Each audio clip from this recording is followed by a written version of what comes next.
Hello दोस्तों, आदाब। मैं इंसान खान। आज हम पाचन तंत्र के बारे में पढ़ेंगे कि मनुष्य के शरीर में भोजन का पाचन किस प्रकार से होता है।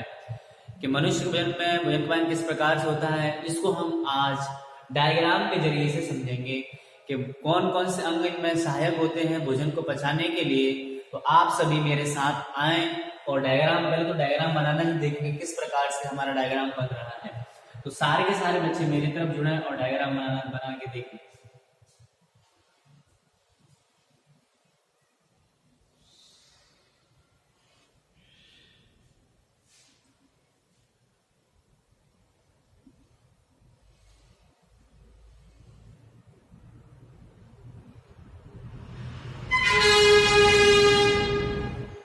सबसे पहले इतना बनाना है।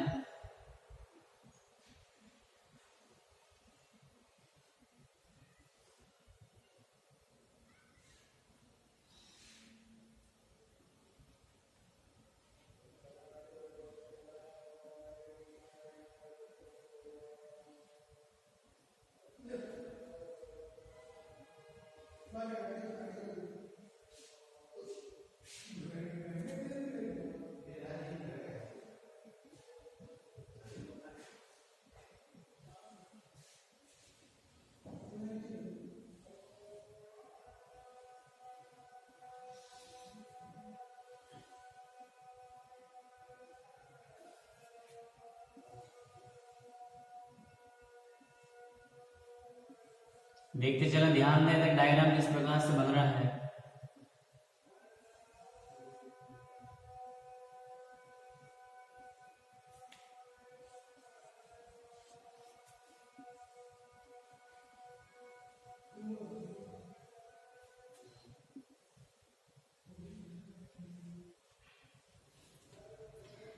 ये डायग्राम बन गया हमारा।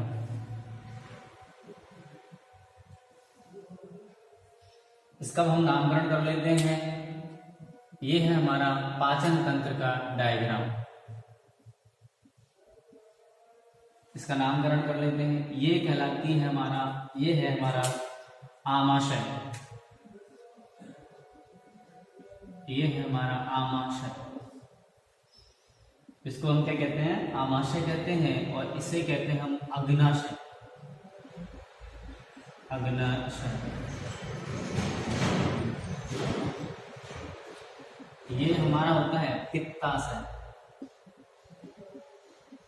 पित्ताशय। और ये हमारा होता है लीवर, यानी इसे हम जिगर भी कहते हैं। इसे हम कलेजा भी कहते हैं। कलेजा। ये हमारी होती है छोटी आंत। छोटी आंत। ये हमारी होती है बड़ी आंत। बड़ी आंत। ये हमारा होता है गुदा। और ये होता है हमारा अपेंडिक्स। ये हमारा अपेंडिक्स होता है। और जो ये होती है आहार नाल, इसकी बात करेंगे हम। ये होती है हमारी आहार नाल। आहार नाल। ये होती है हमारी आहार नाल। ये सारे के सारे आहार नाल के ही भाग होते हैं। आमाशय, अग्नाशय, जिगर, कलेजा, छोटी आंत और बड़ी आंत, ये सारे के सारे आहार नाल के ही भाग होते हैं। इससे पहली वाली वीडियो हमने बात कर चुके हैं। लार के बारे में पढ़ चुके हैं, जीभ के बारे में पढ़ चुके हैं और दांत के बारे में पढ़ चुके हैं। अगर ये आपको ये पढ़ने हैं तो हमारे YouTube चैनल पर जाएं, वहां पर आपको ये सारी वीडियो मिल जाएगी। तो हम देखते हैं कि मानव का शरीर किस प्रकार से बना होता है। ये होता है मानव के शरीर में भोजन का पाचन किस प्रकार से होता है कि सबसे पहले भोजन कहा जाता है मनुष्य के मुंह में जाता है। सबसे पहले भोजन कहा जाता है मनुष्य के मुंह में जाता है। और मुंह में क्या करता है? लार का काम क्या होता है, दांत का काम क्या होता है और जीभ का काम क्या होता है। तो लार का मुंह में भोजन पहुंचते ही अपने आप दांतों का काम शुरू हो जाता है, जीभ का और लार का।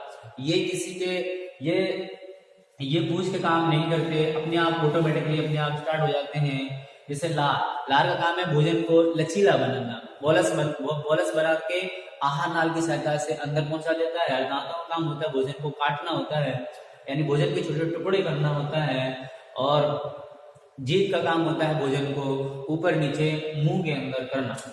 तो अब हम पढ़ेंगे कि मनुष्य का शरीर किस प्रकार से बना होता है। मानव का शरीर, मानव के शरीर की अगर बात करें तो मनुष्य का शरीर होता है रासायनिक रूप से विभिन्न प्रकार के तत्वों से मिलकर बना होता है। विभिन्न प्रकार के रासायनिक तत्वों से मिलकर बना होता है। तत्वों से मिलकर बना होता है, तत्वों से मिलकर तो बना होता है। लेकिन मानव का शरीर अकेला काम नहीं करता, बल्कि एक अंग मानव के शरीर के अंदर काम नहीं करता है। ये एक दूसरे अंगों के सहारे काम करते हैं, एक दूसरे अंगों के सहारे काम करते हैं, अंगों के सहारे काम करते। ये एक दूसरे अंगों के सहारे काम करते हैं। ये मनुष्य के शरीर की बनावट होती है। मनुष्य का शरीर होता है विभिन्न प्रकार से रासायनिक तत्वों से मिलकर बना होता है, और मनुष्य का शरीर एक दूसरे अंगों की सहायता से ही मनुष्य का शरीर हमारा यानी काम करता है। ये अब हम पढ़ेंगे पाचन तंत्र के, पाचन तंत्र किस प्रकार से होता है। तो हम पाचन तंत्र के बारे में पढ़ लेते हैं। हम लिखाएंगे तो नहीं, मगर इसकी हम पीडीएफ बना के यानी इसके नोट्स हम आपको दे देंगे, हमारे यूट्यूब पे मिल जाएंगे आपको। यहाँ हमारे साथ समझना है आपको। तो हम बात करें मानव का शरीर रासायनिक रूप से भिन्न प्रकार तत्वों से मिलकर बना होता है, और मानव का शरीर यानी एक अंग काम नहीं करता, बल्कि उसके साथ ही दूसरे अंगों के समन्वय के साथ ही काम कर सकते हैं। बात करते हैं हम पाचन तंत्र। पाचन तंत्र, तो सबसे पहले इसकी डेफिनेशन देख लेते हैं कि मानव शरीर के ऐसे अंग जो भोजन को पचाने में सहायक होते हैं, उन सभी अंगों से मिलकर पाचन तंत्र का निर्माण होता है। भोजन को पचाने में, इसको भोजन को पचाने में जो भी अंग सहायता करते हैं, उन सभी अंगों से मिलकर किसका निर्माण होता है, पाचन तंत्र का निर्माण होता है। लेकिन बात करें कि पाचन तंत्र का निर्माण हो गया, एक क्वेश्चन है, पाचन तंत्र का जिस विज्ञान के अंदर अध्ययन किया जाता है उसे हम गैस्ट्रोलॉजी कहते हैं। इसके अंदर कौन से विज्ञान के अंदर, गैस्ट्रोलॉजी विज्ञान के अंदर पाचन तंत्र का अध्ययन किया जाता है।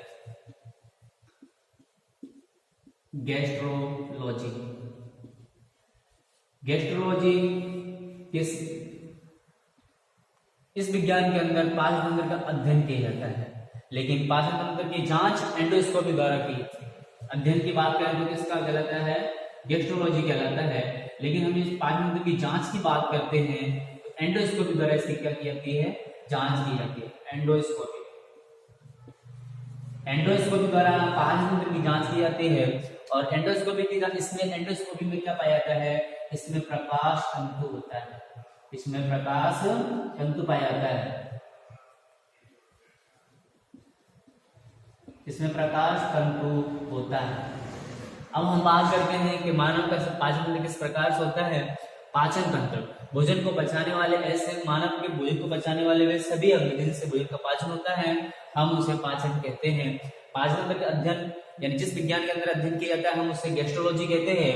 लेकिन पाचन तंत्र की जांच की बात करें तो किसके द्वारा, एंडोस्कोपी के द्वारा की जाती है। और एंडोस्कोपी में क्या होता है, प्रकाश तंतु होता है। असल बात आए छोटी परिभाषा में बात कर ले तो भोजन को बड़े टुकड़ों से छोटे छोटे टुकड़ों में तोड़ना होता है, छोटे छोटे टुकड़ों में तोड़ना होता है। ये होता है हमारा पाचन तंत्र। पाचन तंत्र, अरे आपको पूछे पाचन अध्ययन का विज्ञान क्या कहलाता है तो आपका आंसर होगा गैस्ट्रोलॉजी। और जांच की बात करेंगे तो एंडोस्कोपी, इसमें किसका उपयोग होता है, प्रकाश तंतु का उपयोग किया जाता है। अगर हमारी आपको वीडियो पसंद आए हो तो हमारे वीडियो को लाइक करें एंड चैनल को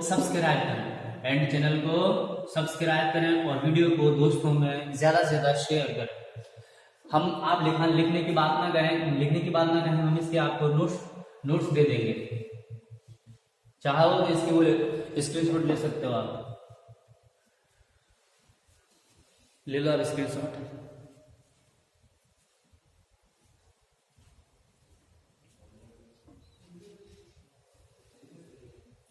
समझ में आया आपकी नहीं? कमेंट करके जरूर बताएं। ये हो गया पाचन तंत्र। अब बात करते हैं हम आहार नाल। ये होते हैं हमारे पाचन। अब बात करेंगे हम किसकी? आहार नाल की। अब हम आहार नाल की बात करते हैं। हम इसको अब इधर ले लेते हैं, इनको किसको? आमाशय। आमाशय,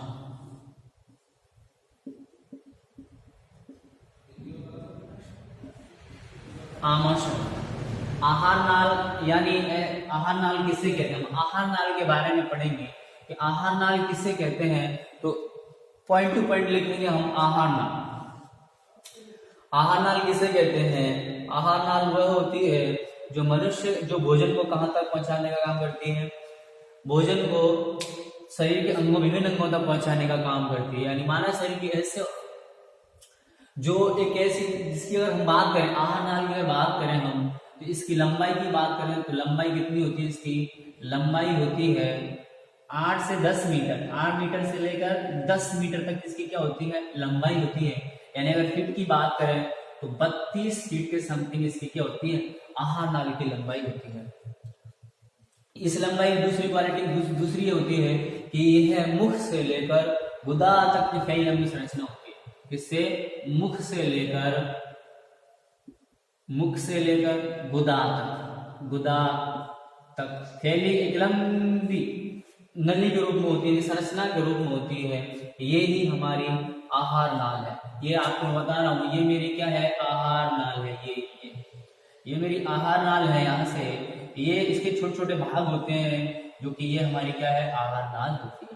इसकी लंबाई की सबसे पहले आहार नाल की क्या है? तो 8-10 मीटर लंबाई है। फीट की बात करें तो 32 फीट होती है। यह मुख से लेकर गुदा तक फैली लंबी संरचना होती है। आहार नाल, जिस नाल से मनुष्य का भोजन गुजरता है उसे आहार नाल भी कहते हैं।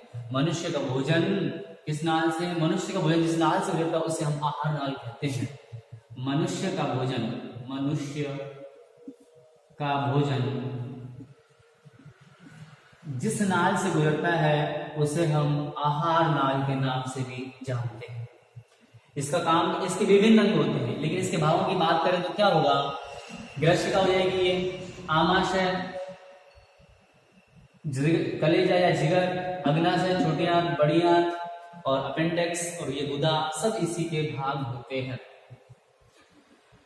तो आपको पता चल गया कि सबसे पहले लंबाई की बात करें 8-10 मीटर होती है। मुख से लेकर गुदा तक फैली लंबी संरचना होती है और यह मनुष्य के भोजन को विभिन्न अंगों तक पहुंचाने का काम करती है। इसे हम कहते हैं आहार नाल। लेकिन इसके बाद किसकी बात आएगी? इसके बाद बात आएगी ग्रशिका। ये इसकी ग्रशिका, ये यहां से लेकर यहां तक क्या होती है? ये ग्रशिका होती है। इसको हमें अब ग्रशिका, तो अब ग्रशिका भी लिख लेते हैं। ग्रशिका ये इसी के भाग है, ये इसका भाग है। फिर आमाशय के बारे में बात करेंगे। तो ग्रशिका क्या होती है? ग्रशिका ये इसकी जो लंबाई की अगर बात करें तो हमें इसकी लंबाई होती है, इसकी जो लंबाई के बारे में बात करें तो 25 सेंटीमीटर की होती है। इसकी लंबाई कितनी होती है? यहां से यहां तक लंबाई कितनी है इसकी? 25 सेंटीमीटर होती है। इसमें कोई भोजन का पाचन नहीं होता है। क्यों नहीं होता? क्योंकि ये आहार नाल यानी मुंह से हुआ जितना ही भोजन जो बोरस बनता है वो कहां तक आता है? आमाशय तक। दूसरी खासियत इसकी ये रहेगी, इसमें भोजन का कोई पाचन नहीं होता। भोजन का कोई पाचन नहीं होता है, कोई पाचन नहीं होता है। इसमें भोजन का कोई पाचन नहीं होता है। लेकिन इसकी लंबाई की बात करें तो 25 सेंटीमीटर होती है। और इसकी तीसरी खासियत क्या होती है कि यह भोजन को आमाशय तक पहुंचाने का काम करती है। यह भोजन को आमाशय तक पहुंचाने का काम करती है। भोजन को कहां पहुंचाई देगी? भोजन को आमाशय तक, आमाशय तक। यह भोजन को आमाशय तक पहुंचा देती है। इसकी लंबाई 25 सेंटीमीटर है। इसमें भोजन को कोई पाचन नहीं होता है। लेकिन इसकी जो भोजन को कहां तक पहुंचाती है? आमाशय तक पहुंचाती है। आप ग्रशिका के बारे में देख लें, इसकी स्क्रीनशॉट लें। हम इसके बाद किसके आए? आमाशय में आएंगे। इसकी स्क्रीनशॉट लें आप।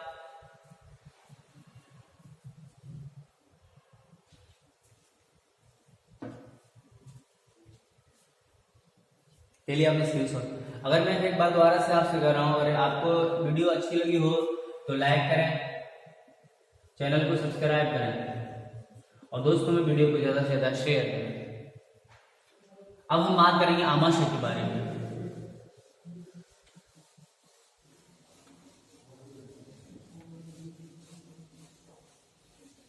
आमाशय,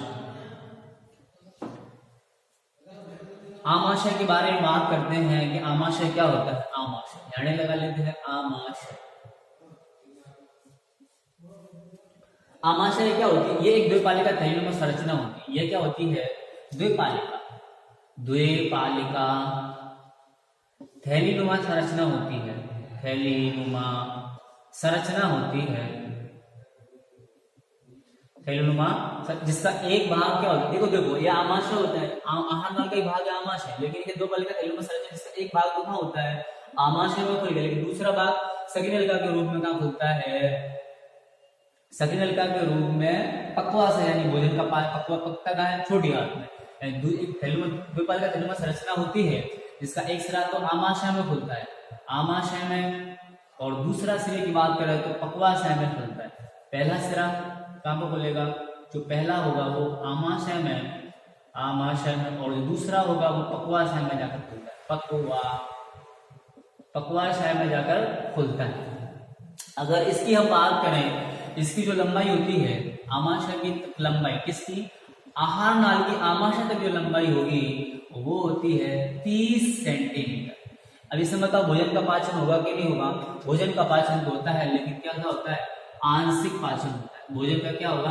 आंशिक पाचन होता है। आंशिक पाचन होता है। इसमें भोजन कितने घंटे ठहरता है? इसमें भोजन 4 घंटे ठहरता है। भोजन कितने घंटे ठहरता है? इसमें भोजन कितने घंटे ठहरता है? 4 घंटे ठहरता है। और देखो 4 घंटे भोजन ठहरने के बाद भी इसमें क्या होता है? भोजन का पाचन नहीं होता, बल्कि क्या होता है? आंशिक पाचन होता है। एक बात करें ग्रसिका की लंबाई, ग्रसिका भोजन कितने 7 सेकंड तक ठहरता है। ग्रसिका में भोजन कितना ठहरता है? 7 सेकंड तक ग्रसिका में भोजन ठहरता है। इसको भी उसमें नोट कर लेना। लेकिन आमाशय में 4 घंटे भोजन ठहरता है। भोजन का आंशिक पाचन होता है। इसकी लंबाई कितनी 30 सेंटीमीटर होती है। यह एक द्विपालिका थैलीनुमा संरचना होती है। द्विपालिका थैलीनुमा संरचना होती है। इसका पहला भाग तो आमाशय में खुल जाता है और दूसरा भाग पक्वाशय में जाकर खुलता है। दूसरा भाग क्या होता है? पक्वाशय में जाकर खुलता है। आमाशय के कितने भाग होते हैं? आमाशय के भागों की बात करें तो आमाशय के 3 भाग होते हैं। इसकी भी जब तक स्क्रीन, आमाशय कितने भाग होते हैं? आमाशय के 3 भाग होते हैं। इसकी स्क्रीनशॉट लें जब तक आप। मैं कह रहा हूँ वीडियो अच्छा लगा तो वीडियो को लाइक करें, चैनल को एंड सब्सक्राइब करें और दोस्तों में वीडियो को ज्यादा से ज्यादा शेयर करें। इसकी स्क्रीनशॉट लें।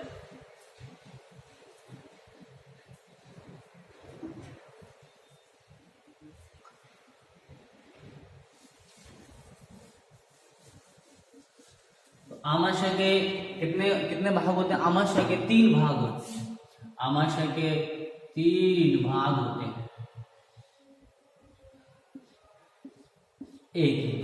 आमाशय के कितने भाग होते हैं? आमाशय के 3 भाग होते हैं। इसमें भाग में सबसे ऊपरी भाग होता है, ये होता है बीच वाला भाग। ये होता है बीच वाला भाग। इसमें जो कांटे नुमा, जिसे हम रूजी के नाम से भी जानते हैं, ये होता है कौन सा भाग? सेकंड भाग। इसमें कांटे नुमा संरचना होती है जिसे हम रूजी भी कहते हैं।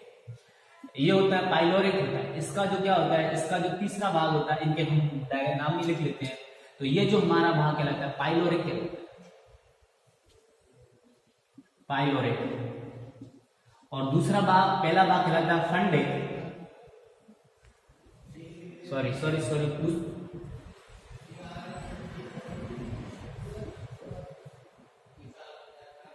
दूसरा भाग कहलाता है फंडिक।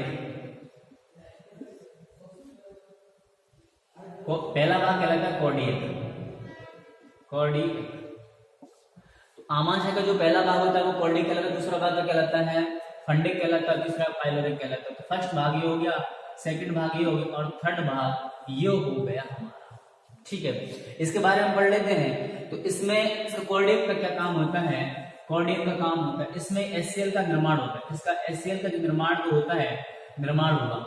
एक और क्या होता है? भोजन को छोटे छोटे टुकड़ों में भी तोड़ने का काम है। छोटे छोटे टुकड़ों में तोड़ता है। टुकड़ों में तोड़, छोटे छोटे भोजन को छोटे छोटे टुकड़ों में तोड़ देता है। कौन? कॉर्डिएक होता है।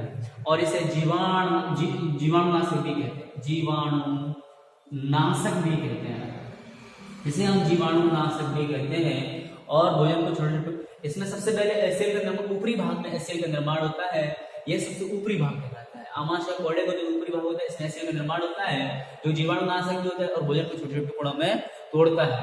दूसरा भाग क्या कहलाता है, इसका फंडिक कहलाता है। दूसरा भाग इसका फंडिक कहलाता है। इसमें इसका काम, इसे हम रूजी के नाम से भी जानते हैं, इसे हम रूजी भी कहते हैं, रूजी भी, इसे रूजी कहते हैं। इसका दूसरा भाग का काम क्या होता है, जो भोजन बन जाता है, भोजन बना हुआ एकदम क्या चले, छोटी आंत के अंदर ना, छोटी आंत में ना चला जाए, इसीलिए कांटेनुमा संरचना होती है जो भोजन को क्या करे रखती है, जो भोजन को रूजी में रोके रखती है। सेकंड भाग में भोजन को ये रोके रखती है, भोजन को रोके हुए होती है, जो भोजन को क्या होती है, रोके हुए होती है रूजी। जब हमें भूख लगती है तो भोजन खाली हो जाता, पेट खाली हो जाता, जब हमें भूख लगती है तो पेट खाली होने पर ये कांटेनुमा संरचना होती है, झाड़ीनुमा संरचना होती है, ये हमारे पेट में चुभ जाती है। और जब हम कहते हैं कि हमारे पेट में चूहे उलट रहे हैं। ये चौथा भाग होता है, पाइलोरिक भाग होता है। पाइलोरिक भाग में क्या होता है, इसमें निम्न एंजाइम्स होते हैं, जैसे रेनिन एंजाइम्स इसमें होते हैं। जैसे एंजाइम्स की बात करेंगे और हम एंजाइम्स ही पढ़ लेते हैं थोड़ा सा। आमाशय की जो ग्रंथि होती है, आमाशय में कौन सी ग्रंथि पाई जाती है, आप इसकी स्क्रीनशॉट भी लें। कोर्डेक भाग, आमाशय को कोर्डेक कहलाता है, इसमें सेल का निर्माण होता है, यह जीवाणुनाशक भी होता है, ये भोजन छोटे टुकड़ों में तोड़ता है। दूसरा भाग कहलाता है फंडिक कहलाता है, जो रूसी भी कहते हैं, यह भोजन को रोके रखता है, पेट के अंदर थोड़ा आमाशय के अंदर रोके रखता है। ये कांटेनुमा संरचना होती है। जब पेट से भोजन पेट खाली हो जाता है तो यही जो झाड़ीनुमा संरचना होती है हमारे पेट के अंदर चुभती है और कहते हैं हमें हमारे पेट में चूहे कूद रहे हैं। अब हम बात करेंगे कि आमाशय में होती है जो जठर ग्रंथि। आमाशय में कौन सी ग्रंथि पाई जाती है, आमाशय की जठर ग्रंथि होती है। जठर ग्रंथि से कौन सा रस जठर रस स्रावित होता है, वो कौन से हार्मोन स्रावित करता है, तो हम आमाशय की बात करते हैं तो आमाशय में कौन सी ग्रंथि, जठर ग्रंथि होती है। जठर ग्रंथि, कौन सी ग्रंथि, जठर ग्रंथि होती है, जो कौन से रस का, जठर रस का स्राव करती है, जठर रस।